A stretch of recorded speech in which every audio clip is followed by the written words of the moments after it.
போன வாரம் நடந்த முக்கியமான சம்பவங்கள் என்னென்ன நடந்தது வாங்க பார்க்கலாம். காஷ்மீரில் உள்ள பகல்காம்ல பயங்கரவாதிகள் சுற்றி வளைத்து தாக்குதல் நடத்தினாங்க. இதுல 26 சுற்றுலா பயணிகள் சுட்டுக் கொல்லப்பட்டனர். தீவிரவாதிகள் பிற்பகல் 3 மணி அளவில் பைசரன் மலை பைன் மரக்காட்டுகளில் இருந்து கண்மூடித்தனமாக சுட்டனர். இதுல 40க்கும் மேற்பட்டவங்க காயமடைஞ்சாங்க.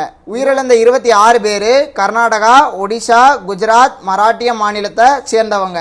இதுல 2 பேர் வெளிநாட்டு சுற்றுலா பயணிகள். இந்த பயங்கரவாத தாக்குதலுக்கு உலக நாடுகளில் உள்ள தலைவர்கள் எல்லாமே கண்டனத்தை தெரிவிச்சிருந்தாங்க.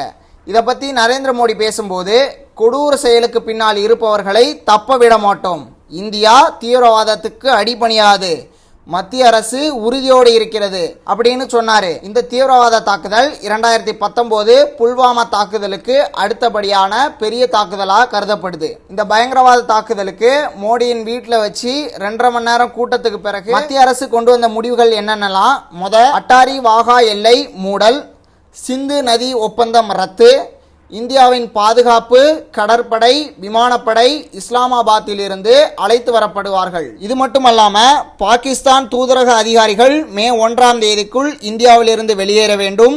பாகிஸ்தான் தூதரக அதிகாரிகள் எண்ணிக்கை 30ஆக குறைக்கப்படும். பாகிஸ்தானுக்கு கடந்த காலத்தில் வழங்கப்பட்டிருந்த சுற்றுலா விசாக்கள் தற்காலிகமாக ரத்து செய்யப்படும். சுற்றுலா விசாவில் தற்போதுள்ள பாகிஸ்தானியர்கள் 48 மணி நேரத்திற்குள் வெளியேற வேண்டும். இது எல்லாமே மத்திய அரசோட முடிவுகள். இதோட சேர்த்து பாகிஸ்தான் நாட்டவர்கள் இந்தியாவிற்குள் பயணம் செய்ய அனுமதி இல்லை. மேலும் முப்படைகளை தயார் நிலையில் இருக்க அறிவுறுத்தப்பட்டுள்ளது. இந்தியாவோட இந்த முடிவெல்லாம் பார்த்து பாகிஸ்தானும் சில முடிவுகள் விட்டிருந்தாங்க.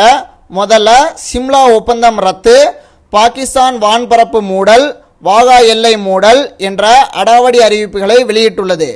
இதனால் இரு நாடுகளுக்கு இடையே போர் பதற்றம் நிலவுகிறது. இந்த பயங்கரவாத தாக்குதலை யார் பண்ணானா, லஷ்கர்-இ-தொய்பாவின் நிழல் அமைப்பான DRF இயக்கம் பொறுப்பேற்றுள்ளது. இதோட முக்கிய தளபதி பந்திபோரா மாவட்டத்தில் இந்திய இராணுவமால கொல்லப்பட்டார். அடுத்த செய்தியாக, போப் பிரான்சிஸ் சுவாச கோளாறு காரணமாக உயிரிழந்தார். அமெரிக்க துணை ஜனாதிபதி மோடியுடன் சந்திப்பு. இரு நாட்டு வர்த்தக ஒப்பந்தங்கள் குறித்து பேச்சுவார்த்தை நடக்கிறது. நம்ம தமிழ்நாட்டில் முதலமைச்சர் மு.க. ஸ்டாலின் பாவேந்தர் பாரதிதாசன் பிறந்த நாளை தமிழ் வார விழாவாக கொண்டாடணும்னு அறிவிச்சிருக்காரு. இது 29வது ஏப்ரல் முதல் 5வது மே வரை நீடிக்கும். UPSC தேர்வு முடிவுகள் வெளியான நிலையில நான் முதல்வன் திட்டத்தின் கீழ் பயிற்சி பெற்ற சிவசந்திரன் இந்திய அளவில் 23ஆம் இடமும் தமிழகத்தில் முதலிடமும் பெற்றுள்ளார். தமிழ்நாட்டில் நான் முதல்வன் திட்டத்து மூலமா 134 பேர் தேர்வு எழுதினாங்க.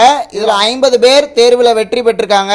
அந்த 50 பேர்ல 18 பேர் நான் முதல்வன் திட்டத்தின் முழு நேர உறைவிட பயிற்சி மேற்கொண்டவர்கள். இது தொடர்ச்சியா முதலமைச்சர் மு.க. ஸ்டாலின் 40 கோடி செலவில் 500 மாணவர்கள் தங்கி படிக்கக்கூடிய வகையில் UPSC தேர்வு பயிற்சி மையம் கட்டப்படும் என அறிவித்துள்ளார். சட்டசபையில் முதலமைச்சர் மு.க. ஸ்டாலின் கும்பகோணத்தில் கருணாநிதி பெயரில் பல்கலைக்கழகம் விரைவில் அமைகிறது என்று அறிவித்தார். அதிமுக கூட்டணியிலிருந்து SDPI வெளியேறியது. இதுக்கப்புறம் போன வாரம் நடந்த முக்கிய விளையாட்டு நிகழ்வுகள். பெரு தலைநகர் லிமாவில் நடந்த உலகக்கோப்பை துப்பாக்கி சுடுதலில் இந்திய அணி பதக்கப்பட்டியலில் 3வது இடத்தில் முடித்தது. இதில் 25 மீட்டர் ரேபிட் ஃபயர் பிஸ்டலில் சிம்ரன்பிரீத் கவுர் வெள்ளி பதக்கம் வென்றார் மற்றும் 10 மீட்டர் ஏர் ரைபிளில் அர்ஜுன் வெள்ளி பதக்கம் வென்றார்.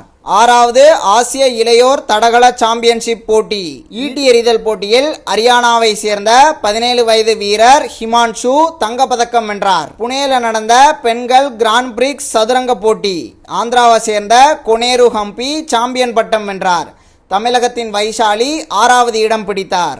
தேசிய சீனியர் பெடரேஷன் கோப்பை 400 மீட்டர் தடையோட்ட பந்தயம் தமிழக வீராங்கனை வித்யா 57.8 வினாடிகளில் முடித்து சாதனை படைத்துள்ளார். இதுக்கு முன்னால 2019 57.21 தான் சாதனையா இருந்தது.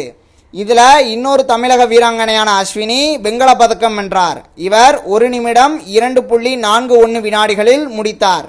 இந்திய கிரிக்கெட் வாரிய ஊதிய ஒப்பந்தத்தை BCCI வெளியிட்டது. இதுல ஏதாவது தப்பா சொல்லியிருந்தேன்னா கருத்து பகுதியில் விட்டு செல்லுங்க. இந்த வாரம் செய்திகளோட அடுத்த வாரம் வரேன். நன்றி.